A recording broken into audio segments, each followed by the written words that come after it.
Hello friends, मेरा नाम है दिव्या। आइए स्टार्ट करते हैं एक और episode of science and technology. और आज का टॉपिक है स्पेस टेक्नोलॉजी। चैप्टर स्टार्ट करने से पहले मैं आपसे रिक्वेस्ट करूँगी, आप लोग वाइश आइज को सब्सक्राइब कीजिए। अगर आपने सब्सक्राइब नहीं किया है, वाइश कोर्सेज को भी सब्सक्राइब कीजिए और इन वीडियोज़ को ज़्यादा से लाइक कीजिए, शेयर कीजिए। इसी तरह से अपना सपोर्ट दीजिए ताकि आगे भी हम ऐसे इनिशिएटिव्स के साथ आगे आए। और अगर आपको टेस्ट सीरीज़ लेनी है तो थंबनेल पर दिए गए हुए नंबर पर कांटेक्ट करें, व्हाट्सएप करें। तो आगे बढ़ते हैं। तो देखिए, स्पेस टेक्नोलॉजी के ऊपर 2019 प्रीलिम्स में क्वेश्चन आया था। आइए देखते हैं क्या है। फॉर द मेजरमेंट और estimation of which of the following are satellite images और डेटा और remote sensing data are used. तो ठीक है, तो इसमें से दिए गए हुए जो भी एस्टिमेशंस है, राइट, इन मतलब इन सबको देखने के लिए कौन कौन सी चीज़ों में रिमोट सेंसिंग डेटा या फिर सैटेलाइट इमेजेस का इस्तेमाल किया जा सकता है, राइट। तो पहला है chlorophyll content in the vegetation of a specific location. किसी एक जगह की जो वनस्पति है उसमें क्लोरोफिल कंटेंट को एस्टिमेट करने के लिए या फिर देखने के लिए। उसके बाद green house gases emission from rice paddy of a specific location, मतलब जहाँ पे धान की खेती होती है वहाँ पे ग्रीन हाउस गैस कितना एमिट होता है उसके एस्टिमेशन के लिए। और किसी एक स्पेसिफाइड लोकेशन में उस जगह का, उस लैंड का सरफेस टेम्परेचर, राइट, तापमान कितना है वो देखने के लिए। तो इसका आंसर है डी, राइट। तो ये एप्लीकेशन बेस्ड क्वेश्चन है, तो आपको पता ही है क्या करना होता है। मोस्टली जो एप्लीकेशन बेस्ड क्वेश्चन आते हैं साइंस एंड टेक्नोलॉजी के ऊपर, तो 1, 2 एंड 3 इनमें से सारे काम हो सकते हैं। आगे बढ़ते हैं। अब देखते हैं साइंस एंड टेक्नोलॉजी। तो साइंस एंड टेक्नोलॉजी एक मल्टी डायमेंशनल, राइट, तो इसके बहुत बहुआयामी इसके रोल हैं science and technology, space technology का, राइट। तो ये हमें ये क्या क्या काम करता है, तो हमारे एवरीडे लाइफ में, हमारे रोज़मर्रा की ज़िंदगी में वेदर को फोरकास्टिंग, मतलब जलवायु, उसके बारे में जो भी जो सीजन्स चेंज होते रहते हैं, वेदर चेंज होता है तो वेदर फोरकास्टिंग, राइट, उसके उसके बारे में पता लगाना। फिर रिमोट सेंसिंग, किसी दूर सुदूर प्रांत में वहाँ पे कैसा है, राइट, उसके बारे में पता लगाना, रिमोट सेंसिंग। उसके बाद डीटीएच सर्विस, फिर GPS, global positioning system, right, जो कि नेविगेशन के काम आता है उसके लिए। और एस्ट्रोनॉमी, खगोल विज्ञान, राइट, और अर्थ साइंसेस, इसमें इसका काफ़ी बड़ा योगदान है। और देखते हैं इंडियन स्पेस रिसर्च प्रोग्राम आईएसआरपी। तो आईएसआरपी के जो पायनियर थे, राइट, ये कौन थे, विक्रम साराभाई। फिर एक बॉडी हम देख लेते हैं जो स्पेस टेक्नोलॉजी से रिलेटेड है इंडिया में, Indian national committee for space research, जिसे हम शॉर्ट में इनकोस्पार कहते हैं। फिर आता है हमारा department of science, space, DOS. तो ये नोडल एजेंसी है, राइट, ये सबसे बड़ी एजेंसी है स्पेस एक्टिविटीज़ की, जो भी स्पेस के तहत जो गतिविधियाँ होती हैं इंडिया में वो उसे ये देखता है। फिर आता है एंट्रिक्स, तो ये कमर्शियल विंग है, राइट, एंट्रिक्स कॉरपोरेशन लिमिटेड। तो ये कमर्शियल विंग है इसरो का, राइट। तो इसरो का ये कमर्शियल विंग है।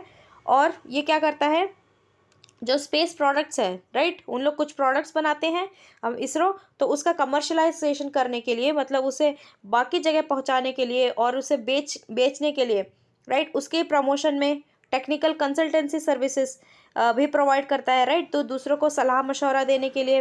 तो इस तरह के जो कमर्शलाइजेशन का काम है वो एंट्रिक्स देखता है।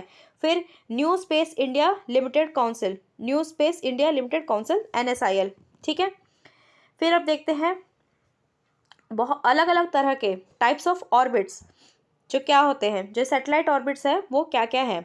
तो ऑर्बिट पहले क्या होता है वो जान लेते हैं। ऑर्बिट एक ऐसा कर्व्ड पाथ, राइट, तो वो कोई भी सीधी सीधी लाइन में, कोई भी जो प्लैनेट होता है, राइट, कोई भी प्लैनेट होता है वो कभी सीधी सीधी लाइन में ट्रैवल नहीं करता है, वो एक कर्व्ड पाथ, राइट, एक ऐसे मुड़ा हुआ पाथ, रास्ता अपनाता है।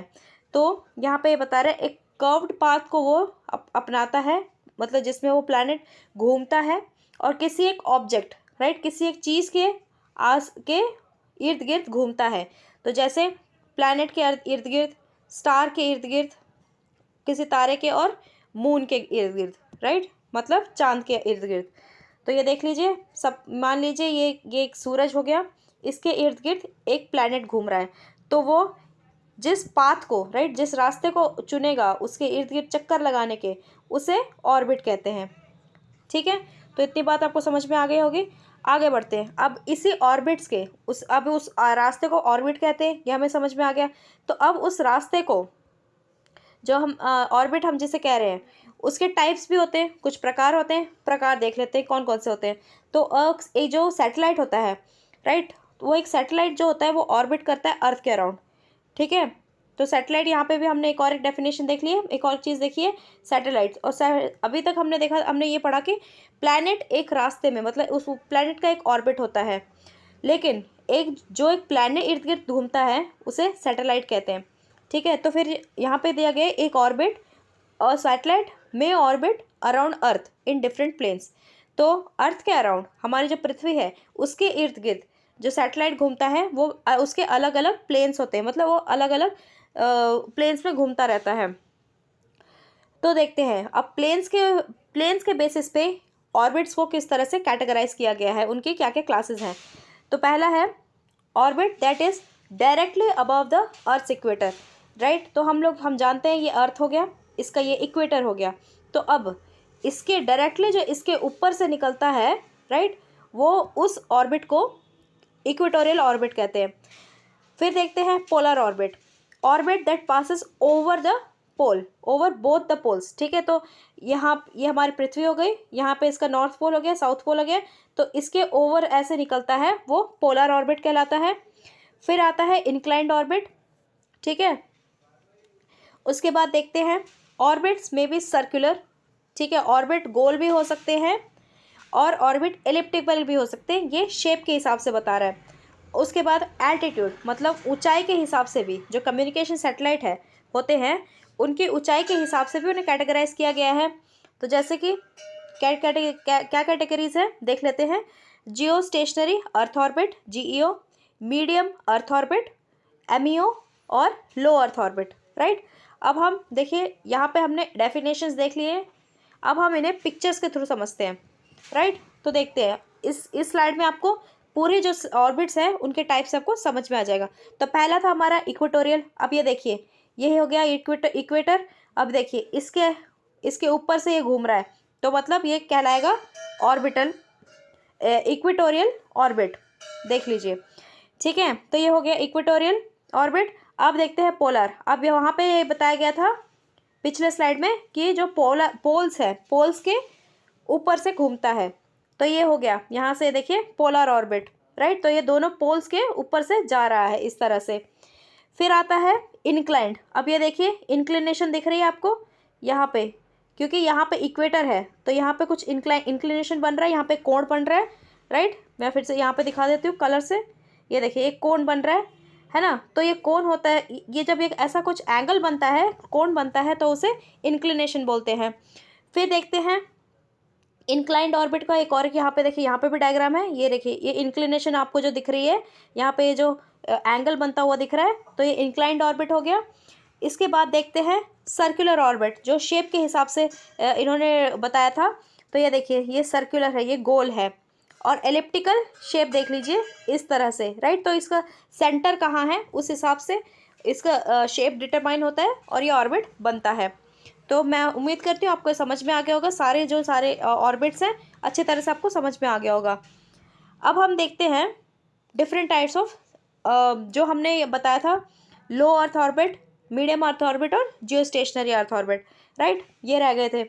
तो लो अर्थ ऑर्बिट में क्या होता है, ये एल्टीट्यूड के हिसाब से होता है, तो मतलब डिफरेंस मतलब उसकी दूरी के हिसाब से। तो यहाँ पे देख लीजिए जो लो अर्थ ऑर्बिट्स होते हैं वो मोस्टली क्या होते हैं, वो पोलर ऑर्बिट्स होते हैं, राइट। पोलर ऑर्बिट्स का टाइप होते हैं ये जो लो अर्थ ऑर्बिट्स है मोस्टली। तो उसका एल्टीट्यूड क्या होता है, क्योंकि एल्टीट्यूड के बेसिस पे है, राइट। यहाँ पे आप देख सकते हैं एल्टीट्यूड के बेसिस में, तो इसका एल्टीट्यूड होता है 52,500 किलोमीटर्स, राइट, ये आपको याद रखना है।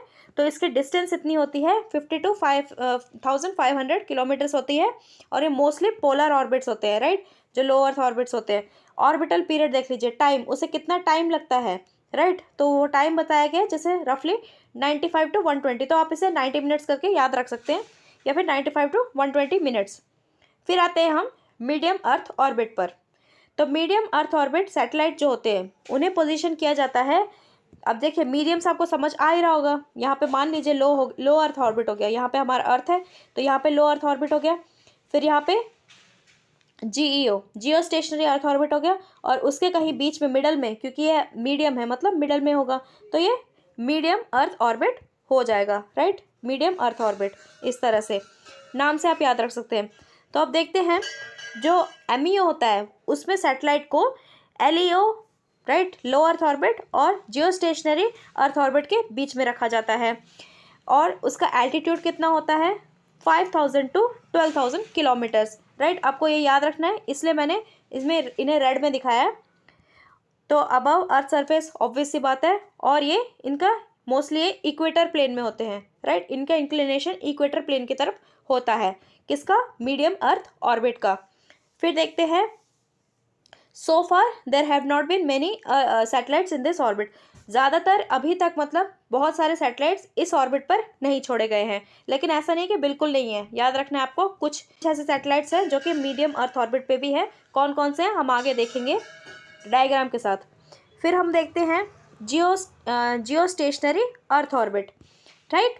तो यहाँ पे देख लीजिए जियो स्टेशनरी अर्थ ऑर्बिट होता है, जो वहाँ पे सैटेलाइट्स होते हैं मोस्टली वो किसके लिए इस्तेमाल किए जाते हैं, कम्युनिकेशन सैटेलाइट्स होते हैं वो मोस्टली, ठीक है। आपको याद रखना है जियो स्टेशनरी अर्थ ऑर्बिट का मतलब मोस्टली कम्युनिकेशन सैटेलाइट्स होते हैं। Most popular type of communication satellites वहाँ पे ऑर्बिट करते हैं।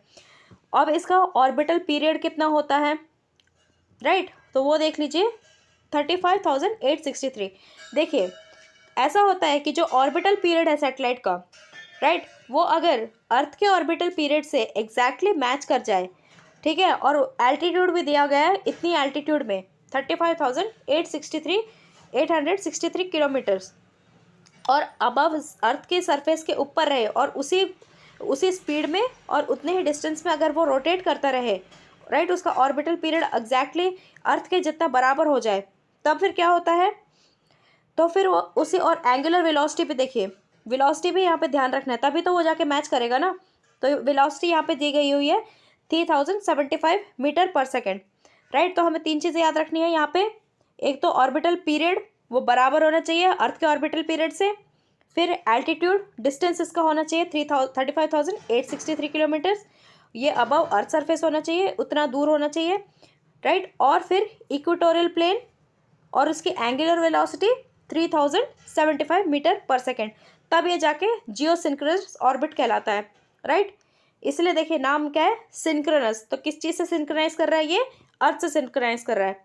तो जब जो इंक्लिनेशन होती है और एक्सेंट्रिसिटी होती है अगर उस ऑर्बिट की, वो अगर ज़ीरो हो जाए, तो जो सैटेलाइट होता है ना, जो उस जियो सिंक्रोनस ऑर्बिट में होता है, घूम रहा होता है, वो एक तरह से स्टेशनरी, मतलब ऐसा लगता है कि वो जो सैटेलाइट है वो एकदम खड़ा है, खड़ा का खड़ा उसी जगह रह गया है, स्थिर हो गया है, राइट, वो हिल नहीं रहा है, अगर ये जो कंडीशंस है वो फुलफिल हो जाए, राइट, इंक्लिनेशन, एक्सेंट्रिसिटी, राइट, और वो अगर जियो सिंक्रोनस ऑर्बिट पर हो।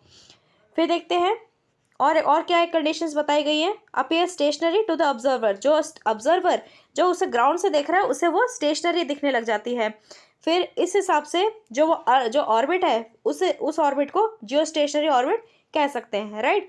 तो यहाँ पे देखिए जियो सिंक्रोनस की कंडीशंस यहाँ पे दी गई थी, राइट, एल्टीट्यूड इतना, और उसकी ऑर्बिटल पीरियड, फिर बाद में एंगुलर उसकी वेलोसिटी, राइट, और इक्वेटोरियल प्लेन में होना चाहिए। उसके साथ ही साथ इंक्लिनेशन और एक्सेंट्रिसिटी भी अगर उस ऑर्बिट की ज़ीरो हो जाए, तब जाके वो जियो स्टेशनरी ऑर्बिट कहलाता है।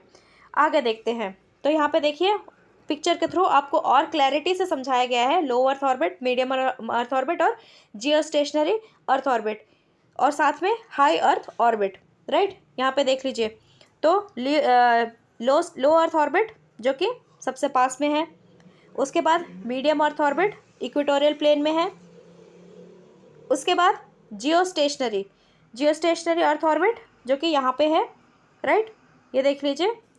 फिर आता है हाई अर्थ ऑर्बिट जो कि और दूर होता है। अब देख लीजिए जब मैं बात कर रहे थे एक्सेंट्रिसिटी और इंक्लिनेशन के बारे में हमने पहले देखा था, फिर भी देख लीजिए इंक्लिनेशन, यहाँ पे कोण बन रहा है, राइट, एंगल बन रहा है, तो उसी को कहते हैं इंक्लिनेशन, ऑर्बिटल इंक्लिनेशन। तो इस इंक्लिनेशन का ज़ीरो होना ज़रूरी है अगर जियो स्टेशनरी ऑर्बिट हमें चाहिए तो, राइट। और एक्सेंट्रिसिटी देखते हैं। जो ये डिविएशन आप देख रहे हैं ना, देखिए जो परफेक्ट यहाँ पे इसकी एक्सेंट्रिसिटी 0 है, राइट। ये देखिए यहाँ पे एक्सेंट्रिसिटी 0 है। धीरे धीरे धीरे धीरे ये यहाँ से डिविएट कर रहा है, यहाँ से दूर जा रहा है, तो यहाँ पे एक्सेंट्रिसिटी बढ़ती जा रही है, राइट। तो इसी एक्सेंट्रिसिटी का 0 होना और इंक्लिनेशन का 0 होने से ही जो हमारा जियो स्टेशनरी ऑर्बिट बनता है। फिर देखते हैं जो different types of satellite orbits, जिसमें रह गया था हाई अर्थ ऑर्बिट, राइट। तो अब हाई अर्थ ऑर्बिट के बारे में हम देख लेते हैं। तो ऐसे स्पेस मिशंस, राइट, जिसमें जो सैटेलाइट्स होते हैं उसे काफ़ी दूर भेजने की ज़रूरत होती है, अर्थ के ऑर्बिट से काफ़ी दूर, राइट, बियॉन्ड देखिए 35,786 किलोमीटर से भी दूर भेजने की ज़रूरत होती है। तब हमें चाहिए होता है high earth orbit satellites, right. तो एग्जाम्पल है कुछ, चंद्रयान भेजना होता है, राइट, हमें चंद्रयान भेजना था तो उसे हाई अर्थ ऑर्बिट से छोड़ा गया। फिर मंगलयान हो गया क्योंकि इसे मार्स में भेजना है, और आदित्य मिशन जो कि सन के पास भेजना है, राइट। तो यहाँ पे देख लीजिए जो एलई होता है लोअर अर्थ ऑर्बिट, वहाँ पे सैटेलाइट पोलर पोजीशन में होते हैं। मीडियम अर्थ ऑर्बिट इंक्लाइंड या फिर ट्रांजिशनल पोजीशन पे होते हैं। और जो जियो स्टेशनरी, राइट, जियो सिंक्रोनस अर्थ ऑर्बिट होता है वहाँ पे इक्वेटोरियल पोजीशन में होता है, राइट। अब देख लेते हैं पोलर वर्सेस सन सिंक्रोनस ऑर्बिट। तो देखिए जब प्लानिटरी मूवमेंट्स होती है ना, मतलब जब सन और अर्थ उनका पोप घूमते रहते हैं, उनके पोजीशन चेंज होते रहती है, फिर क्या होता है, ऐसा टाइम आता है ना कि जब जो सन है, राइट, सैटेलाइट जो होता है वो सन की परछाई उस पर पड़ने लग जाती है। जो सैटेलाइट होता है वो सन की परछाई देखने लग जाता है, क्योंकि क्या हो रहा है कि ये चेंज हो रहा है, पोजीशन सबकी चेंज होते जा रही है। तो कुछ ऐसा टाइम होता है, राइट, जब ये जो सैटेलाइट होता है वो सन के सामने होता है, और तो जो ये पोलर सैटेलाइट होता है वो फिर उसे देख नहीं पाता और उसकी इमेज नहीं ले पाता है, राइट। तो इसीलिए ये जो है इस तरह से पोलर वर्सेस पोलर सन सिंक्रोनस ऑर्बिट के बारे में बताया गया है। तो अब क्या होता है, जब ये दिक्कत आती है तो उसे रेक्टिफाई कैसे कर सकते हैं, देख सकते हैं ना। अब जैसे कि अब ये पोजीशन चेंज हो रहा है तो उसके वजह से एक टाइम पे उस पर उसके सामने एक छाया सी आ जाती है, राइट, तो शेडो पड़ जाता है। और उस शेडोइंग को हटाने के लिए, क्योंकि हर टाइम पिक्चर्स निकालने की ज़रूरत है, राइट, तो फिर कैसे उसे रेक्टिफाई करने के लिए पोलर सन सिंक्रोनस ऑर्बिट, ऐसा ऑर्बिट, राइट, जो कि सन से सिंक्रोनाइज करे, राइट, उससे इसे रेक्टिफाई किया जा सकता है। जब कहाँ होता है, क्या होता है, revolution of the satellite is always in front of the sun. In this orbit satellite appears to follow the path of sun at every moment of time.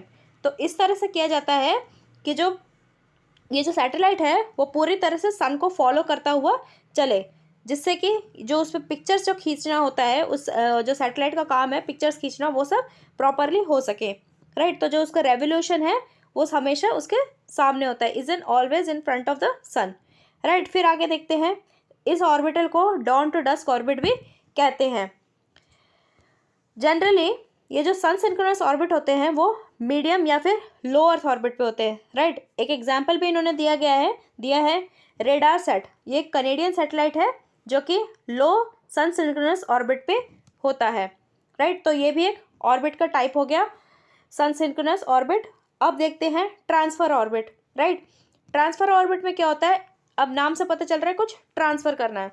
तो इसमें क्या ट्रांसफ़र करना है, इंटरमीडिएट ऑर्बिट, ठीक है। ये एक इंटरमीडिएट ऑर्बिट होता है, कुछ टाइम के लिए होता है, जिसमें सैटेलाइट को छोड़ा जाता है और फिर वहाँ से सैटेलाइट को और लिफ्ट किया जाता है by making noise of its pollution. मतलब अपने ही जो सैटेलाइट है, सैटेलाइट की जो नॉइस है, शोर है, उससे ही उसका प्रपल्शन, मतलब वो आगे बढ़ता है, ट्रांसफ़र किया जाता है उसे, राइट। तो इस ऑर्बिट से दूसरे ऑर्बिट में उसे ट्रांसफ़र किया जाता है अपने नॉइस के थ्रू, ठीक है। वही उसका प्रोपल्शन सिस्टम, मतलब आगे बढ़ने के लिए वो वही काम करता है, राइट। अब आगे देख लेते हैं जीपीएस ऑर्बिट या फिर सेमी सिंक्रोनस ऑर्बिट। तो ये मोस्टली ये जो ऑर्बिट है वो एलिप्टिकल ऑर्बिट होता है। एल्टीट्यूड इसका देख लेते हैं 5000 टू 12000 किलोमीटर। इसे नेविगेशन पर्पस के लिए यूज़ किया जाता है, राइट। तो यहाँ पे आप देख सकते हैं 24 से लेकर 36 सैटेलाइट्स का ये कॉन्स्टलेशन, मतलब एक ग्रुप बनाया हुआ है, राइट, और जिसे मीडियम अर्थ ऑर्बिट पर छोड़ा गया है, इंक्लाइंड या फिर ट्रांजिशनल पोजीशन में, राइट। और इसे किसके लिए यूज़ किया जाता है? नेविगेशन के लिए, ग्लोबल पोजिशनिंग सिस्टम के लिए। एग्जाम्पल देखिए, जैसे बताया था मैंने, मीडियम और अर्थ ऑर्बिट में कुछ कुछ सैटेलाइट्स छोड़े जाते हैं, वहाँ पे बताया गया था कि कम छोड़े जाते हैं, लेकिन कुछ सैटेलाइट्स मीडियम अर्थ ऑर्बिट में ही छोड़े जाते हैं। एग्जाम्पल्स आपके हैं नेवस्टार और ग्लोनस, जो कि नेविगेशन के काम आते हैं, ग्लोबल पोजिशनिंग सिस्टम में काम आते हैं, राइट। और देखिए यहाँ पे 24 से लेकर 36 सैटेलाइट्स का एक कॉन्स्टलेशन इसमें रखा जाता है। तो अब देख लीजिए, सन पोलर सन सिंक्रोनस ऑर्बिट, राइट, तो कुछ इस तरह से होता है, क्योंकि ये सन से पूरी तरह से सिंक्रोनाइज्ड है। नाम से ही आपको पता लग जाना चाहिए, याद आना चाहिए कि ये सन से सिंक्रोनस है, राइट। अब आगे देखते हैं। अब देखिए, ट्रांजिशनल ऑर्बिट जब मैंने बताया था, राइट, ट्रांजिशन के लिए होता है, तो यहाँ पे उसके बारे में भी मैंने पिक्चर के थ्रू समझाने की कोशिश की है। क्या होता है जब स्टार्टिंग में, राइट, ये यहाँ से इसे ट्रांजिशन करना है, क्योंकि यहाँ पे सैटेलाइट को यहाँ से लेकर इस ऑर्बिट में भेजना है। तो फिर किस तरह से किया जाएगा? यहाँ पे देखिए, यहाँ पे सैटेलाइट है, अब इसे पहले ही इसका स्टार्टिंग सेट ऑर्बिट ये रहेगा, उसके बाद, राइट, उसके बाद इसका रास्ता चेंज होके यहाँ इस ट्रांजिशनल ऑर्बिट में आएगा। अब इस ट्रांजिशन से इस ट्रांजिशनल ऑर्बिट में आने के बाद ये अपने मेन ऑर्बिट में यानी एंडिंग ऑर्बिट में चला जाएगा। तो यहाँ पे देख लीजिए definition, in order to go from one circular orbit to another circular orbit, a transitional orbit is establish. ठीक है, तो एक सर्कुलर ऑर्बिट से दूसरे सर्कुलर ऑर्बिट में जाने के लिए एक ट्रांजिशनल ऑर्बिट का इस्तेमाल किया जाता है, को एस्टैब्लिश किया जाता है। The transitional orbit is elliptical, right, तो एलिप्टिकल होगा तभी तो जाके ये दूसरे जो दूसरा सर्कुलर ऑर्बिट है उसमें जाएगा, राइट। ये तो सिंपल सी चीज़ है। तो इस पर क्या होता है, by speeding up at the starting orbit you break the requirement for circular motion, right. अब ये देख लीजिए, कुछ एग्जाम्पल दिए गए हैं जो जीपीएस ऑर्बिट्स हैं और वो कहाँ कहाँ पे उन्हें प्लेस किया गया है। अब ये देखिए, यहाँ पे देखिए, अच्छे से आपको समझ में आएगा। ये है लोअर अर्थ ऑर्बिट, राइट, आपको यहाँ पे दिख रहा होगा, ये लोअर अर्थ ऑर्बिट है। यहाँ पे हम आपका है इंटरनेशनल स्पेस स्टेशन, राइट, देख सकते हैं आप यहाँ पे। तो ये लोअर अर्थ ऑर्बिट है। इसी लोअर अर्थ ऑर्बिट में हबल टेलीस्कोप है, इरिडियम है, राइट। उसके बाद हम आते हैं मीडियम अर्थ ऑर्बिट पे। यहाँ पे ग्लोनस है जो कि नेविगेशन के लिए इस्तेमाल किया जाता है, जीपीएस है, गैलीलियो है, ठीक है। तो ये हमारे मीडियम अर्थ ऑर्बिट में आ गया। अब हम देखते हैं जो जियो स्टेशनरी अर्थ ऑर्बिट, राइट, ये जो कि यहाँ पे है, यहाँ पे इसे रखा गया है, राइट, यहाँ पे सैटेलाइट्स छोड़े जाते हैं। अब देखते हैं, देखिए, इसके बारे में हमें बहुत ज़्यादा नहीं जानना है, ये बस इतना जानना है ये क्या होता है और इसका एप्लीकेशन। मेन हमें साइंस पढ़नी है एप्लीकेशन के लिए, कि किसी भी टेक्नोलॉजी का, किसी भी चीज़ का हम पढ़ रहे हैं तो उसका एप्लीकेशन क्या होगा। बाकी जब सब में हमें बहुत डीपली नहीं जाना है। तो हेलो ऑर्बिट, राइट, यहाँ पे बता रहे हैं हेलो ऑर्बिट। तो यहाँ पे देखिए, एक specific type of solar orbit होता है ये, तो क्या फिर ये हमें याद रखना है, सोलर ऑर्बिट। हेलो ऑर्बिट मतलब it's a type of solar orbit. अब इसका कोई यहाँ पे कुछ ग्रेविटेशनल स्टेबल पॉइंट्स होते हैं, अर्थ और सन के बीच में कुछ ऐसे स्टेबल पॉइंट्स होते हैं जो कि ग्रेविटेशनल स्टेबल पॉइंट्स कहलाते हैं, ठीक है। तो फिर point where the combined gravitational force of two large bodies is equal to the centrifugal force, ठीक है। तो ऐसा एक पॉइंट जहाँ पे जो ग्रेविटेशनल फोर्स होती है ना दो लार्ज बॉडीज़ की, जैसे कि सन और अर्थ, उनकी जो कंबाइंड ग्रेविटेशनल फोर्स होती है वो उनके सेंट्रीफ्यूगल फोर्स के बराबर जहाँ पे हो जाती है, तो वहाँ पे जो तीसरी बॉडी है वो उसका जो ग्रेविटेशन होता है वो किसी एक सेकेंड, यहाँ पे देखिए, तो जो सेंट्रीफ्यूगल फोर्स है उसके बराबर हो जाती है, और जो तीसरी बॉडी है वो उसे महसूस करती है, लेकिन वो काफ़ी छोटी हो जाती है, मतलब बहुत रिलेटिवली बहुत वो स्मॉल होती है, राइट। तो इसका एप्लीकेशन, इस ऑर्बिट का एप्लीकेशन किया गया है हमारे आदित्य L1 मिशन में, राइट।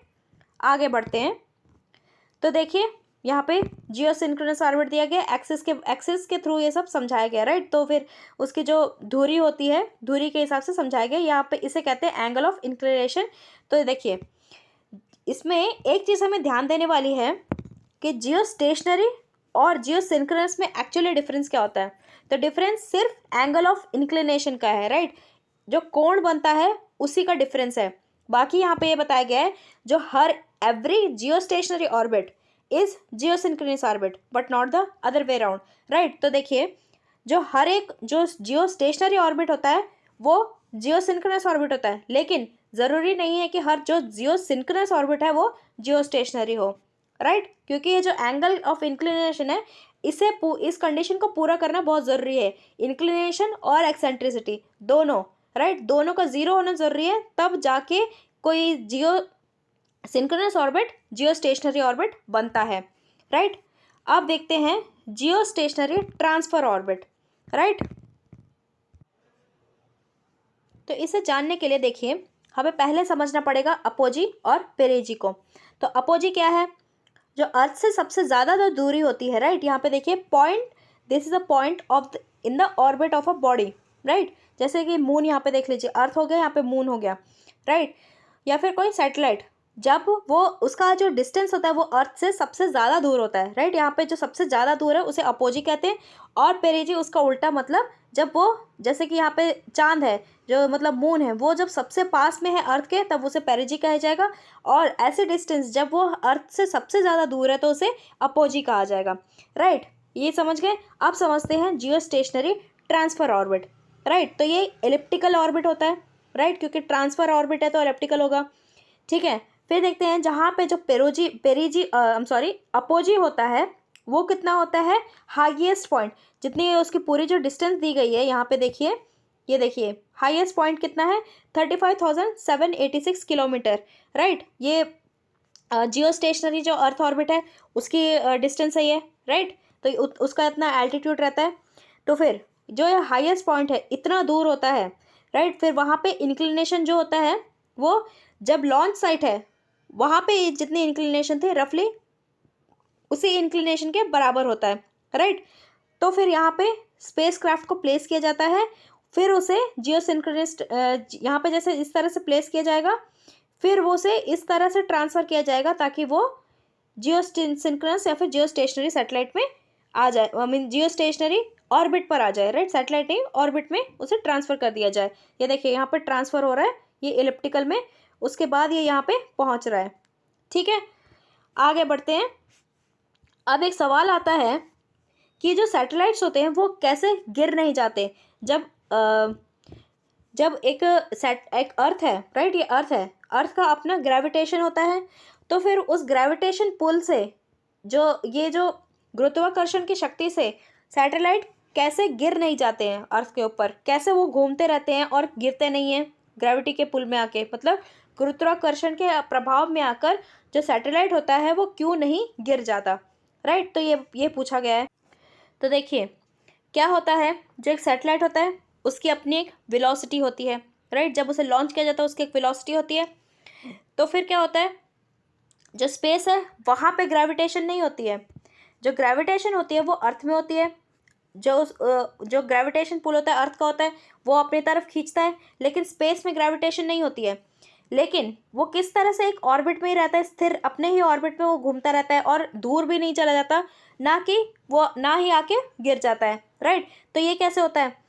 जो उसकी वेलोसिटी है, राइट? उस सैटेलाइट की जो वेलोसिटी है यहाँ पे दिया गया है, if the velocity and the gravitational force are in the right amount, correct amount में हो गए, एक निश्चित अमाउंट में अगर उसकी वेलोसिटी होगी और जो अर्थ का ग्रेविटेशन फोर्स होता है, राइट, अगर वो दोनों बैलेंस हो जाते हैं तब जो सैटेलाइट होता है वो अपने धुरी पर घूमते रहता है, वो गिरता नहीं है अर्थ में आके, ना ही वो दूर जाते रहता है, राइट? यहाँ पे देख लीजिए एक फोर्स लगता है ग्रेविटेशन का, लेकिन उसी को काउंटर करने के लिए जो सैटेलाइट है उसकी वेलोसिटी होती है, राइट? अब ये वेलोसिटी कौन सी होती है, कहाँ से आती है वेलोसिटी? ये होती है सेंट्रीफ्यूगल फोर्स, राइट? तो सेंट्रीफ्यूगल फोर्स से जो उसकी वेलोसिटी बनती है ना, उसी से वो फिर वहाँ पे घूमते रहता है, जो पृथ्वी के इर्द गिर्द वो चक्कर लगाते रहता है, और इसी तरह से वो गिरता नहीं है। सिंपल चीज़ों में, भाषा में अगर आपको याद रखना है,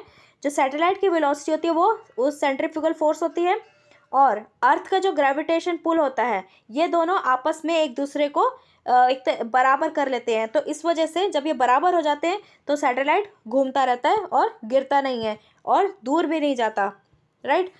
फिर देखते हैं, अब तक हमने ऑर्बिट्स के बारे में जाना, कुछ हमने सैटेलाइट्स के बारे में जाना। अब उस सैटेलाइट को पहुंचाना पड़ता है, राइट, स्पेस तक पहुंचाना है, अंतरिक्ष तक पहुंचाना है। तो किस तरह से होता है, तो उसके लिए ये इस्तेमाल होता है लॉन्च व्हीकल टेक्नोलॉजी। अब हम इस टेक्नोलॉजी के बारे में जानते हैं। तो जो लॉन्च व्हीकल्स होते हैं उनका कॉम्बिनेशन, उसमें कॉम्बिनेशन होता है किस चीज़ का, थ्रस्टर्स एंड बूस्टर्स। ये आपको नाम याद रखने हैं, थ्रस्टर्स एंड बूस्टर्स, जिनकी मदद से, राइट, नाम पता लग रहा है बूस्ट, मतलब कुछ तो किसी चीज़ को बूस्ट मिल रहा है, राइट। तो ये जो थ्रस्टर्स और बूस्टर्स होते हैं ये क्या करते हैं, ये मदद करते हैं किसी स्पेस क्राफ्ट को स्पेस पे पहुंचाने के लिए, उन्हें लॉन्च व्हीकल्स कहा जाता है। तो इसका जो डिज़ाइनिंग और डेवलपमेंट है, राइट, इन लॉन्च व्हीकल्स का, वो कहाँ होता है, Vikram Sarabhai space centre VSCC Thiruvananthapuram में। फिर देखते हैं जो लिक्विड और क्रायोजेनिक स्टेजेस होता है, ये जो लॉन्च व्हीकल्स होते हैं उनमें ईंधन लगता है, ठीक है। तो उसके लिए लिक्विड और क्रायोजेनिक स्टेजेस होती हैं, उन्हें डेवलप किया जाता है लिक्विड प्रोपल्शन सिस्टम सेंटर वलियामला यहाँ पर, और इसरो का जो प्रोपल्शन कॉम्प्लेक्स है महेंद्रगिरी में, ठीक है। फिर आता है सतीश धवन स्पेस सेंटर। तो यहाँ पे इन लॉन्चर्स को इंटीग्रेट मतलब जोड़ा जाता है, राइट। ये देखिए सतीश धवन स्पेस सेंटर। अब देखते हैं लॉन्च व्हीकल टेक्नोलॉजी के बारे में कुछ और जानते हैं, राइट। साउंडिंग रॉकेट, तो देखिए ये एक एवोल्यूशन की कहानी है, इसे हमें ध्यान से सुनना है, राइट। किस तरह से जो हमारा स्पेस प्रोग्राम है किस तरह से उसने इवॉल्व किया वो हम देखेंगे over the period of time. तो अब पहला आता है साउंडिंग रॉकेट। साउंडिंग रॉकेट या फिर रॉकेट साउंड, राइट, इसे कभी कभी रिसर्च रॉकेट भी कहा जाता है, राइट। इसमें क्या होता है, is an instrument carrying rocket, right. इससे इंस्ट्रूमेंट कैरी करने के लिए इस्तेमाल किया गया था, उसे इस तरह से डिज़ाइन किया गया था, और to take measurements and perform scientific experiments. तो जो सब ऑर्बिटल फ्लाइट्स होती थी, राइट, उनमें इसे रखा जाता था ताकि वो मेजरमेंट्स कुछ कर सके, राइट, कुछ नापने के लिए इसे इस्तेमाल कर सके, इसलिए इसे इस तरह से डिज़ाइन किया गया था जो साउंडिंग रॉकेट थे। The first rocket launch by ISRO was a sounding rocket, ठीक है। तो जो पहला रॉकेट था जो इसरो ने लॉन्च किया था वो एक साउंडिंग रॉकेट था जिसे रशिया से इंपोर्ट किया गया था, राइट। तो इस तरह से इंडिया की जो स्पेस प्रोग्राम की शुरुआत हुई थी। अब देखते हैं 1965 में इसरो ने अपने खुद से साउंडिंग रॉकेट्स है उन्हें लॉन्च करना शुरू कर दिया था, और 1975 से ये जो सारी एक्टिविटीज़ हैं उसे एक ही छत के अंदर किया गया और जिसका नाम दिया गया Rohini sounding rocket program RSR, ठीक है। फिर इंडिया ने इसी तरह से 4 जनरेशन्स इसकी डेवलप की, इन्हीं लॉन्चिंग व्हीकल टेक्नोलॉजीज़ की 4 जनरेशन्स डेवलप की। पहला था फर्स्ट जनरेशन में sounding satellite launching vehicle SLV, दूसरे जनरेशन में आया ऑगमेंटेड सैटेलाइट लॉन्चिंग व्हीकल, फिर तीसरा जनरेशन आया PSLV polar satellite launching vehicle, फिर चौथा जनरेशन आया GSLV geostationary satellite launching vehicle. तो पहला देखते हैं Rohini sounding rocket program RSR। तो ये जो है ये रोहिणी रॉकेट फैमिली के पूरे पार्ट्स दिए गए हुए हैं, ठीक है। जैसे RH-75 जो कि 1967 में था, RH-75 फिर ये 1967 में बनाया गया, इस तरह से आकर RH-5606 तक आए, ठीक है। फिर देखते हैं और कुछ, इसके बाद जब हमने साउंडिंग पढ़ लिया अब हम इसका फर्स्ट जनरेशन देखते हैं सैटेलाइट लॉन्चिंग व्हीकल्स का जो पहला जनरेशन था, राइट।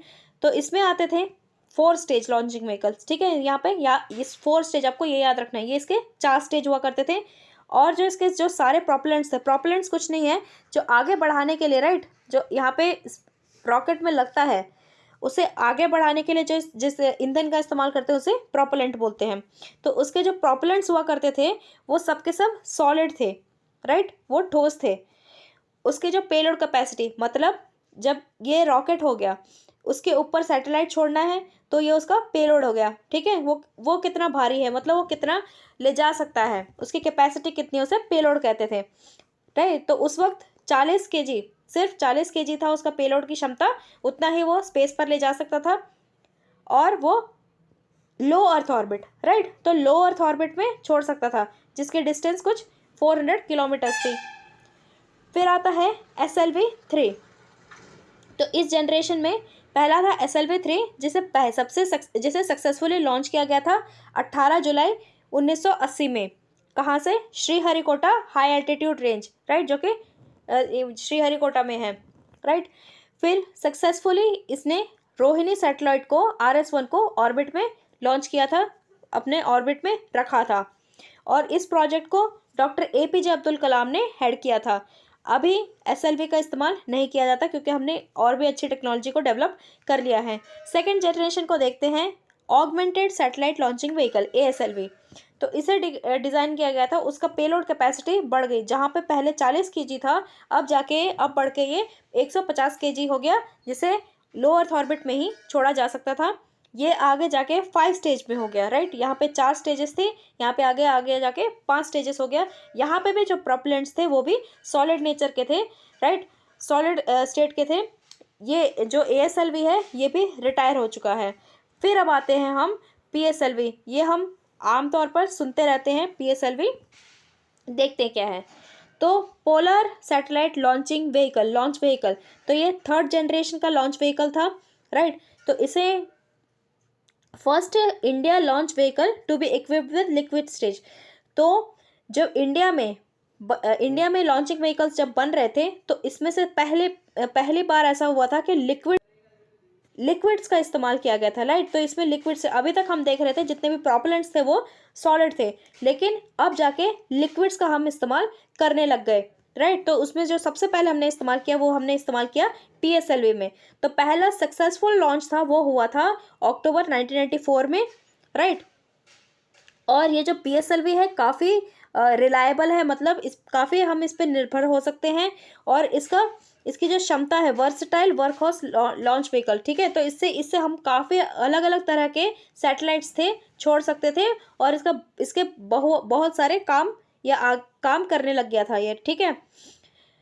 फिर देखते हैं launch vehicle successfully launch 2 spacecrafts. तो इसी व्हीकल ने, PSLV ने सक्सेसफुली 2 स्पेसक्राफ्ट्स को लॉन्च किया है। पहला है चंद्रयान-1, जो कि 2008 में लॉन्च किया गया था। उसके बाद मार्स ऑर्बिटर स्पेसक्राफ्ट, जो कि 2013 में लॉन्च किया गया था। आगे जाके ये जिसने मून ट्रैवल किया, और फिर बाद में चंद्रयान को मून के लिए बनाया गया था, मतलब चांद के लिए बनाया गया था, और मार्स ऑर्बिटर स्पेसक्राफ्ट को मार्स के लिए, राइट, मंगलयान के, मतलब मंगल ग्रह के लिए छोड़ा था। हाइट इसकी देख लेते हैं, कुछ डायमेंशंस इसके दिए हुए हैं। हाइट इसका 44 मीटर्स, डायमीटर 2.8 मीटर, और इसके स्टेजेस देख लेते हैं, 4 स्टेजेस, राइट। ये स्टेज आपको याद रखना है, 4 स्टेजेस। और इसका लिफ्ट ऑफ मास, मतलब ये कितना उठा सकता था, इसकी कैपेसिटी कितनी थी, 320 टन की थी, ठीक है। और इसके वेरिएंट्स भी कुछ बने हैं, PSLV-G, PSLV-CA, PSLV-XL। अब हम देखते हैं पेलोड टू सब जियो स्टेशनरी ट्रांसफर ऑर्बिट, राइट।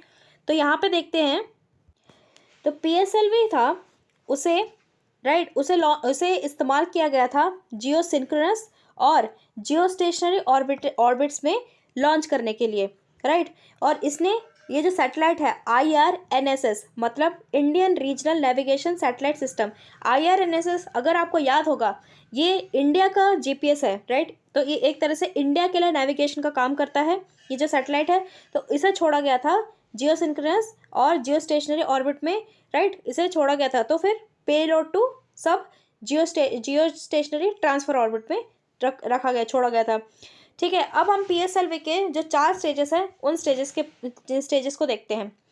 तो जो पहला स्टेज है उसमें आता है, जो पहला अपर मोस्ट स्टेज है, ठीक है, वो उसमें आता है 2 अर्थ स्टोरेबल लिक्विड इंजन्स, मतलब अर्थ के जो टेम्परेचर में स्टोर हो सकता है ऐसे लिक्विड इंजन्स थे, राइट। वो जो 4th स्टेज में आता है। देखिए, एक्चुअली इसे स्टार्ट करना चाहिए नीचे से, यहाँ से, क्योंकि एक स्पेसक्राफ्ट होता है वो इस तरह से बनता है, राइट। तो उसका जो नीचे का पार्ट है यहाँ से, वो वहाँ से स्टार्ट करना चाहिए। तो देखिए यहाँ पे क्या होता है, पहला दिया गया है प्रोपेलेंट। प्रोपेलेंट क्या होता है? प्रोपेलेंट होता है mixture of fuel and oxidizer. नाम आपको बस इतना ही याद रखना है, फ्यूल और ऑक्सीडाइजर। फ्यूल तो आप सबको पता ही होगा, ईंधन, और ऑक्सीडाइजर मतलब जिसे ऑक्सीजन प्रोवाइड करने के लिए इस्तेमाल किया जाता है। तो ऑक्सीडाइजर की ज़रूरत क्या पड़ती है उस फ्यूल के बर्निंग के लिए, राइट। जैसे आपको पता ही होगा, किसी भी चीज़ को जलने के लिए ऑक्सीजन की भी ज़रूरत होती है, तो इसलिए यहाँ पे ऑक्सीडाइज़र को हम लोग को कैरी करना पड़ता है। तो ये दोनों मिलाकर प्रोपेलेंट बनते हैं, राइट। तो इससे ही रॉकेट क्या है, आगे बढ़ता है, राइट। तो अब देखते हैं, हमने प्रोपेलेंट के बारे में जान लिया। तो जो पहले यहाँ जो शुरू होता है वो होता है स्ट्रैप ऑन मोटर्स, राइट। अब स्ट्रैप ऑन मोटर्स में क्या आते हैं, 6 सॉलिड स्ट्रैप ऑन मोटर्स होते हैं इसमें, ठीक है। इससे क्या होता है, थ्रस्ट मिलता है, मतलब एक तरह से यहाँ से धक्का मिलता है ताकि वो आगे बढ़ सके, राइट, क्योंकि इसे ऊपर जाना है, राइट। फिर देखते हैं, तो ये जो होता है ये फर्स्ट स्टेज में 6 solid rocket strap on Motors का इस्तेमाल किया जाता है। फिर आता है फर्स्ट स्टेज यहाँ पे, राइट। तो यहाँ पे क्या होता है, PS1 जिसे कहते हैं। तो PSLV में S139 सॉलिड रॉकेट मोटर का इस्तेमाल किया जाता है। तो पहला जो स्टेज है यहाँ पे सॉलिड इस्तेमाल किया जाता है, सॉलिड रॉकेट मोटर। इसके बाद इसे ऑगमेंट मतलब इसे बूस्ट कौन देता है, ये जो 6 स्ट्रैप ऑन मोटर्स है या फिर बूस्टर्स है, जिसके बारे में हमने यहाँ पे पढ़ा था, राइट। फिर देखते हैं, जब ये फर्स्ट स्टेज हो गई, अब फर्स्ट स्टेज के बाद सेकंड स्टेज आती है। सेकंड स्टेज, राइट, यहाँ पे देखिए सेकंड स्टेज आ गए।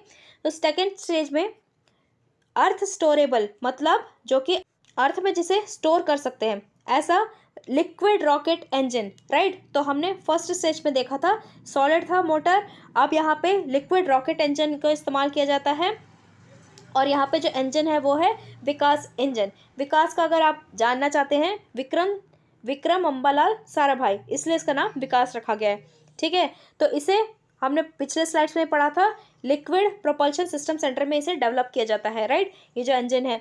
इसके बाद थर्ड स्टेज आती है जो कि उससे ऊपर आती है। तो थर्ड स्टेज में सॉलिड का इस्तेमाल किया जाता है, राइट। यहाँ पे देखिए सॉलिड, लिक्विड, फिर सॉलिड रॉकेट मोटर का इस्तेमाल किया जाता है। यहाँ पे हाई थ्रस्ट देने के लिए इसे इस्तेमाल किया जाता है, राइट, और जाके और इसे थ्रस्ट मिलता रहे, मतलब इसे और धक्का मिलता रहे ताकि ये आगे बढ़ता रहे। फिर फोर्थ स्टेज में आता है, ये जो अपर मोस्ट स्टेज होती है, यहाँ पे 2 अर्थ स्टोरेबल लिक्विड इंजन्स का इस्तेमाल किया जाता है। तो यहाँ पे नीचे से सॉलिड स्टार्ट होता है, फिर लिक्विड, फिर सॉलिड, फिर लिक्विड, ठीक है। इस तरह से इसका इस्तेमाल किया जाता है। PSLV के कुछ वेरिएंट्स हैं, राइट, उन वेरिएंट्स को देख लेते हैं। PSLV-G, PSLV-CA, PSLV-XL, जो कि हमने पिछले साइड में देखा था। इसे वर्क हॉर्स ऑफ इसरो कहा जाता है PSLV को, ये नाम भी आपको याद रखना है, ठीक है। और भी कुछ लोग लॉन्चेस किए थे PSLV ने, वो उनके एग्जाम्पल देखे हैं। PSLV-C51 एमेजोनिया 1, ठीक है। फिर PSLV-C50 CMS-01, राइट, इसी तरह से और एग्जाम्पल्स हैं। तो देखिए मैंने इसके बारे में आपको अच्छी तरह से पिछले स्लाइड में समझाया था। ये देख लीजिए, यहाँ पे स्ट्रैप ऑन मोटर्स हैं जो कि 6 हैं, यहाँ पे फ्यूल सॉलिड होता है। उसके बाद जो फर्स्ट स्टेज होती है PS1, वहाँ पे सॉलिड फ्यूल का इस्तेमाल होता है। सेकंड स्टेज में लिक्विड फ्यूल का इस्तेमाल होता है, इंजन यहाँ पे विकास इंजन होता है। उसके बाद फिर सॉलिड फ्यूल का इस्तेमाल किया जाता है, यहाँ पे लिक्विड होने के बाद थर्ड स्टेज में सॉलिड फ्यूल, फिर बाद में चौथे स्टेज में लिक्विड फ्यूल का इस्तेमाल किया जाता है, और यहाँ पे पेलोड रखा जाता है, राइट। अब आगे बढ़ते हैं, geostationary satellite launching vehicle. तो ये geosynchronous satellite launch vehicle है, राइट, और जिसे कहते हैं geosynchronous satellite launch vehicle Mark 2, right, GSLV Mark 2, right, ऐसे नाम याद रख सकते हैं, Mark 2, ठीक है। तो इसका जो लॉन्च है वो, राइट, वो is the largest launch vehicle developed by India. तो अभी तक का सबसे बड़ा जो लॉन्च व्हीकल है इंडिया ने जो डेवलप किया है वो है GSLV Mark 2, ठीक है। और ये अभी ऑपरेशन में है, इसे इस्तेमाल किया जा रहा है अभी भी। तो ये जो है, ये जो 4th जनरेशन में आता है, राइट, ये GSLV, तो ये 3 स्टेजेस है, इसकी स्टेजेस 3 हैं, और इसमें 4 लिक्विड स्ट्रैप ऑन्स होते हैं। पिछले वाले में हमने देखा था PSLV में 6 थे, यहाँ पे वो घटकर 4 हो गए हैं, और ये इसकी स्टेजेस भी कम हो गई हैं, 3 हो गई हैं, राइट। ये देखिए नंबर ऑफ स्टेजेस घट के 3 हो गया है, राइट। फिर देखते हैं, ये इंडिजिनियसली डेवलप्ड है, जो यहाँ पे क्रायोजेनिक अपर स्टेज, राइट, जो इसका अपर स्टेज होता है वो क्रायोजेनिक होता है। ठीक है, तो ये इंडिजिनस डेवलप है, मतलब इंडिया में ही इसे डेवलप किया गया है। और इसको ये फ्लाइट प्रूवन, मतलब ऐसे उड़ान भी इसके साथ भरा गया है, राइट। ये सक्सेसफुल लॉन्चेस कर चुका है, जो क्रायोजेनिक अपर स्टेज है, राइट। तो ये इससे ये इस जो ये क्रायोजेनिक अपर स्टेज है वो GSLV Mark II का थर्ड स्टेज में आता है, राइट, जो सबसे ऊपर स्टेज है, इसलिए अपर स्टेज का इसका नाम दिया गया है। आपको नेक्स्ट स्लाइड में अच्छी तरह से समझ में आएगा, यहाँ पे मैं स्लाइड पढ़ देती हूँ, ठीक है। तो फिर 2014 से, राइट, 2014 जनवरी से इसने ये जो Mark II है, GSLV Mark II ने 4 कंसेक्यूटिव सक्सेस, लगातार 4 सक्सेसफुल लॉन्चेस किए हैं, राइट। देखते हैं GSLV, तो GSLV के, राइट, ये इसके 3 स्टेजेस हैं, ये याद रखने वाला है, याद रखने की बहुत ज़रूरत है। 3 स्टेजेस है यहाँ पे, राइट, इस लॉन्च व्हीकल के 3 स्टेजेस हैं।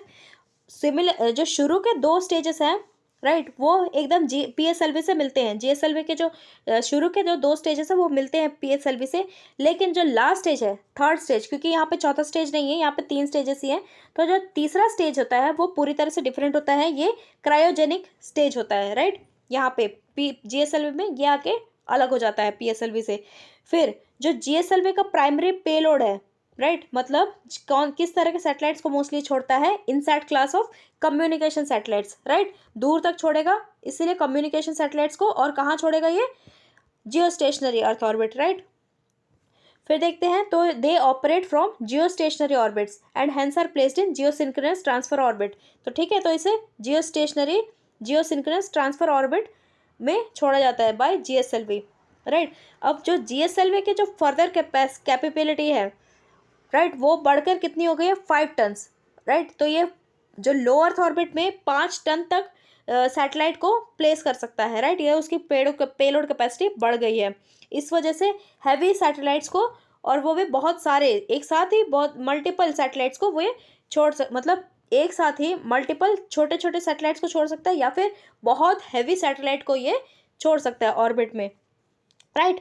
तो अब यहाँ पे से देख लेते हैं स्ट्रैप ऑन मोटर्स। नीचे से देखेंगे स्ट्रैप ऑन मोटर्स होते हैं इसमें, तो यहाँ पे कितने होते हैं? 4 स्ट्रैप ऑन मोटर्स होते हैं। अगर हम PSLV से कंपेयर करें तो वहाँ पे 6 होते हैं। यहाँ पे 4 लिक्विड इंजन होते हैं स्ट्रैप ऑन्स, ठीक है। और ये PSLV के हेवियर डेरिवेटिव होते हैं, मतलब PSLV से निकले होते हैं, लेकिन वो उससे भारी होते हैं। और इसमें एक विकास इंजन होता है। इसके बाद फर्स्ट स्टेज में क्या होता है? सॉलिड रॉकेट मोटर होता है, जिसे 4 लिक्विड स्ट्रैप ऑन से बूस्ट किया जाता है, राइट। ये जो स्ट्रैप ऑन मोटर्स की बात हो रही है। दूसरा स्टेज में क्या होता है? विकास इंजन का इस्तेमाल किया जाता है, और यहाँ पे भी लिक्विड होता है।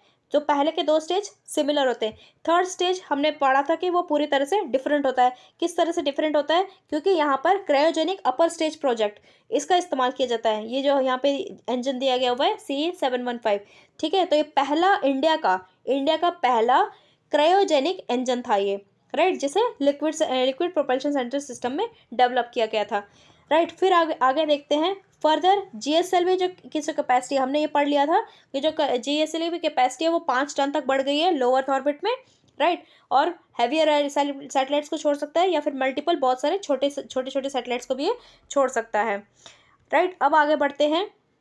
देखिए ये समझाने के लिए है मैंने बनाया था ये, राइट। तो GSLV पहले है 4 strap on board boosters, Vikas engine, और फिर फर्स्ट स्टेज में क्या आता है? सॉलिड फ्यूल और लिक्विड इंजन। फिर सेकंड स्टेज में लिक्विड फ्यूल, यहाँ पे विकास इंजन। थर्ड स्टेज जो कि है इंटायरली डिफरेंट है, वो है क्रायोजेनिक लिक्विड इंजन, और यहाँ पे लिक्विड फ्यूल का इस्तेमाल होता है, और यहाँ पे पेलोड रखा जाता है। क्रायोजेनिक इंजन क्या होता है? मैं जितनी देर से जो आपको बोल रही हूँ, तो क्रायोजेनिक एक ऐसी टेक्नोलॉजी होती है, राइट, जिसमें लो टेम्परेचर, काफ़ी लो टेम्परेचर बेस्ड टेक्नोलॉजी होती है। मतलब यहाँ पे क्रायो का मतलब ही होता है बहुत कम टेम्परेचर में जो भी किया जाता है, राइट, क्रायो का मतलब। तो इसमें क्या हो जाता है? जो प्रोपेलेंट सिस्टम होता है, राइट, वो होता है लिक्विड हाइड्रोजन, जिसे फ्यूल के तौर पे इस्तेमाल किया जाता है, और लिक्विड ऑक्सीजन को एज एन ऑक्सीडाइजर यूज़ किया जाता है, राइट। तो अब से क्लियर हो गया होगा। अब हम आते हैं GSLV Mark III पर, जिसे बाहुबली लॉन्च व्हीकल कहते हैं, राइट। तो देख लेते हैं GSLV Mark III, इसे चंद्रयान 2 को लॉन्च करने के लिए इस्तेमाल किया गया था। यहाँ पर भी 3 स्टेजेस होते हैं, राइट। यहाँ पे दिया गया है 3 स्टेजेस होते हैं यहाँ पे। Heavy lift launch vehicle, right. तो ये हैवी लिफ्ट लॉन्च व्हीकल होता है, इसे इसरो ने डेवलप किया था। इसमें 2 सॉलिड स्ट्रैप-ऑन्स होते हैं और एक कोर लिक्विड बूस्टर होता है, और फिर इसमें क्रायोजेनिक अपर स्टेज होती है, राइट। और जो GSLV Mark 3 है, इसे 4 ton class, right, 4 ton class of satellites को जियो सिंक्रोनस ट्रांसफर ऑर्बिट में, राइट, हमने पिछले वाले में देखा था कि 5 टन तक वो भेज सकता था लो अर्थ ऑर्बिट में, लेकिन GSLV Mark 3 क्योंकि ये बाहुबली रॉकेट है, तो इसे जियो स्टेशनरी ट्रांसफर ऑर्बिट में भी 4 टन तक ये सैटेलाइट्स को भेज सकता है, राइट। और लो अर्थ ऑर्बिट में ये 10 टन तक भेज सकता है, तो इसकी कैपेसिटी मतलब बढ़ गई है, राइट। तो ये GSLV Mark 2 की जो कैपेबिलिटी है उसका ये दुगना है, राइट, इसीलिए इसे बाहुबली कहते हैं। फिर इसमें 2 स्ट्रैप ऑन मोटर्स होते हैं GSLV Mark 2 में, जो कि दोनों इधर साइड मतलब दूसरे साइड में एक दूसरे के साइड में लगे हुए रहते हैं, और कोर लिक्विड बूस्टर इसमें लगा होता है, राइट।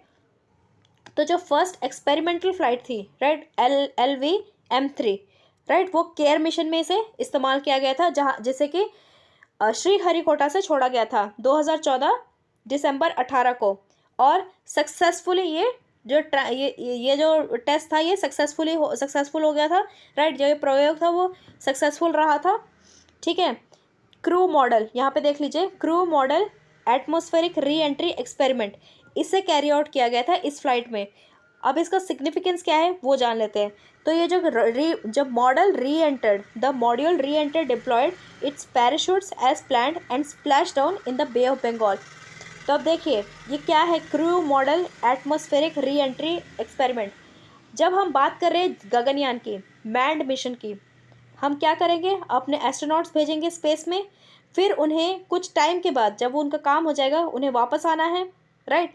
अब आपको ये तो पता होगा कि जब कोई चीज़ भी हमारे एटमॉस्फेयर के अंदर आती है, राइट, तो एटमॉस्फेयर में टेम्परेचर काफ़ी ज़्यादा होता है। तो जब हमारे एस्ट्रोनॉट्स जब वापस आएंगे, उन्हें ऐसी जगह में मतलब इस तरह के स्पेसक्राफ्ट में रखना पड़ेगा जिससे वो एटमॉस्फेयर का टेम्परेचर को झेल सके, राइट, तभी तो वो वापस आ पाएंगे। तो ये जो एक्सपेरिमेंट था ये कामयाब रहा था 2014 में। उसी एक्सपेरिमेंट को कहते हैं crew module atmospheric re entry experiment. तो उसके लिए GSLV Mark 3 का इस्तेमाल किया गया था, जो कि सक्सेसफुल रहा। और जब ये किया गया था तो फिर ये जो इसका पैराशूट है पूरी तरह से ये वापस आ गया था, बे ऑफ बंगाल में गिरा था। तो इस वजह से इसका इम्पॉर्टेंस बढ़ जाता है, स्पेशली हम ध्यान रखें तो गगनयान का। फिर पहले जो डेवलपमेंटल फ्लाइट थी, राइट, GSLV Mark 3 की, वो सक्सेसफुल थी और उसने GSAT-19 सैटेलाइट को जियो सिंक्रोनस ट्रांसफर ऑर्बिट में भेजा था, राइट। कहाँ से, सतीश धवन से स्पेस सेंटर से। फिर देखते हैं GSLV Mark 3 D2। तो इसमें क्या था, सेकेंड डेवलपमेंटल फ्लाइट थी GSLV Mark 3 की, वो भी सक्सेसफुल रही थी। उसने GSAT-29 को, राइट, ये भी एक कम्युनिकेशन सैटेलाइट है, उसे सक्सेसफुली इसने भेजा था, राइट। ये भी कहाँ से भेजा गया, सतीश धवन स्पेस सेंटर से, श्रीहरिकोटा। उसके बाद आता है हमारा GSLV Mark 3 M1, राइट। तो इसने चंद्रयान 2 को सक्सेसफुली भेजा था, ये लूनर मिशन था, ठीक है। और ये कब भेजा गया था, जुलाई 22, 2019 में श्रीहरिकोटा से, हमें पता है। फिर ये पूरी तरह से सक्सेसफुल नहीं हो पाया था। उसके बाद देखते हैं अब इसकी हाइट थी 43.43 मीटर्स। इसका डायामीटर देख लीजिए 4 मीटर। फिर इसका पेलोड कितना था, राइट, कितना ये हीट शील्ड कर सकता था, 5 मीटर। और इसके स्टेजेस 3 थे, राइट। और इसकी कैपेसिटी कितनी थी, 640 टन्स, राइट, यहाँ पे देख लीजिए। अब देखते हैं जो पूरे मैंने अभी तक समझाए थे आपको, इन सब का एकदम से ये सार बना दिया है, राइट। तो ये आप इसके लिए इसका आप स्क्रीनशॉट ले सकते हैं ताकि आपको रिवीजन में काफ़ी आसानी हो जाए। अब हम आते हैं रीयूजेबल लॉन्च व्हीकल, ऐसी टेक्नोलॉजी जिसे हम फिर से इस्तेमाल कर सकें, राइट। हम लोग हर बार जब रॉकेट छोड़ते हैं, फिर क्या होता है कि वो जो रॉकेट्स हैं एक तरह से डिस्ट्रॉय हो जाते हैं, जल जाते हैं, और उससे काफ़ी ज़्यादा नुकसान होता है, राइट, वो क्योंकि वापस नहीं आता। लेकिन कुछ ऐसी टेक्नोलॉजी का इस्तेमाल करके जो हम भेज रहे हैं वो पूरी तरह से अच्छी तरह से वापस आ जाए, उस टेक्नोलॉजी को कहते हैं रीयूजेबल, क्योंकि हम इसे दोबारा यूज़ कर रहे हैं, रीयूजेबल लॉन्च व्हीकल टेक्नोलॉजी। ठीक है, तो इसे डेमोन्स्ट्रेट किया गया था और ये एक तरह से सक्सेसफुल भी रहा, लेकिन अभी फ़िलहाल ये यूज़ में नहीं है। तो यहाँ पे देख लीजिए, इस तरह से ये आगे बढ़ेगा, राइट, ये जाएगा, अपना काम करेगा और फिर ये इस तरह से वापस आ जाएगा, राइट। आप यहाँ पे देख सकते हैं ये इस तरह से, इससे जब ये अलग हो जाएगा, इससे अलग होने के बाद ये यहाँ गिर जाएगा, और लेकिन ये जो व्हीकल है ये वैसा का वैसा वापस आ जाएगा यहाँ पर। ठीक है, फिर देखते हैं जो ये जो रीयूजेबल लॉन्च व्हीकल है, राइट, इससे क्या है, कहाँ ये बहुत ही चैलेंजिंग था, राइट। समझ में आ रहा है क्यों चैलेंजिंग है? ऑब्वियसली क्योंकि हमारे एटमॉस्फेयर को पार करके वापस आना काफ़ी मुश्किल है, उतनी जो वहाँ के टेम्परेचर होती है उसे झेल कर वापस आना बहुत ज़रूरी है, लेकिन इंडिया ने इसे अचीव कर लिया है, ये जो रीयूजेबल लॉन्च व्हीकल टेक्नोलॉजी है इसे। तो इससे क्या होता है, कॉस्ट इफेक्टिव, क्योंकि जब हम उसे दोबारा यूज़ कर सकते हैं तो उस वजह से काफ़ी ज़्यादा पैसे बचाए जा सकते हैं, राइट, उससे कॉस्ट काफ़ी हद तक कम किया जा सकता है। इसे 2016 में टेस्ट किया गया था और ये सक्सेसफुल रहा था। इसे ऑटोनॉमस नेविगेशन, राइट, और reusable thermal protection system, guidance and control और री एंट्री मिशन मैनेजमेंट, इन सब प्रोजेक्ट्स में इसे यूज़ किया जा सकता है, राइट। तो इसके साथ स्पेस टेक्नोलॉजी ख़त्म होता है। आशा करती हूँ आपको समझ में आया होगा लेक्चर, आपको पसंद भी आया होगा। पसंद आया तो ज़रूर लाइक कीजिए, ज़्यादा से ज़्यादा शेयर कीजिए, ताकि हम और आगे इसी तरह के इनिशिएटिव्स लाते रहें, राइट। और फीडबैक कमेंट्स ज़रूर दीजिए, हम किस तरह से इम्प्रूव कर सकते हैं। So thank you so much lecture को अभी तक देखने के लिए, बने रहिए आप।